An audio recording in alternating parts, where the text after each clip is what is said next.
పశ్చిమ గోదావరి జిల్లా తాడేపల్లిగూడెంలో యువత స్థానికులు బైక్ ర్యాలీ నిర్వహించారు. సీఐ నాగరాజును వెంటనే విడుదల చేయాలని డిమాండ్ చేశారు. పోలీస్ ఆఫీసర్ నిజాయితీగా పనిచేస్తే అరెస్ట్ చేస్తారా అని మండిపడ్డారు. 23 క్రిమినల్ కేసులు ఉన్న వ్యక్తి మిస్సింగ్ అయితే సీఐ నాగరాజ్ని ముద్దాయిగా ఎలా నిర్ణయించారని అన్నారు. నిజాయితీ గల పోలీస్ ఆఫీసర్ అరెస్ట్ అయితే ప్రజలకు రక్షణ కరువవుతుందన్నారు. తాడేపల్లిగూడెంలో సీఐ నాగరాజు పనిచేసిన సమయంలో ప్రజలు ప్రశాంతంగా ఉన్నారన్నారు.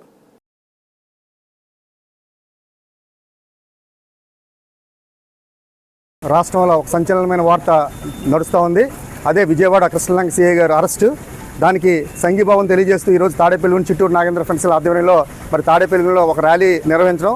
దానికి ఎందుకంటే ఒక పోలీస్ అధికారి అంటే నిజాయితీ గల అధికారిని నిజాయితీ గల డ్యూటీ చేస్తే మీరు అరెస్ట్ చేస్తారని అడుగుతూ ఉన్నాం. ఎందుకంటే అతని మీద 23 కేసులు ఉన్నవి. ఒక 14 ఏళ్ళ అమ్మాయిని రేప్ చేశారు. రీసెంట్గానే ఒక జగ్గంపేటలో ఒక మర్డర్ కూడా చేశారు అతను. మరి మిస్సింగ్ కేసు మాత్రమే జరుగుతూ ఉంది. అలాంటిది సీఐ నాగరాజు గారిని ముద్దాయిగా మరి ఎలా నిర్ధారించారు?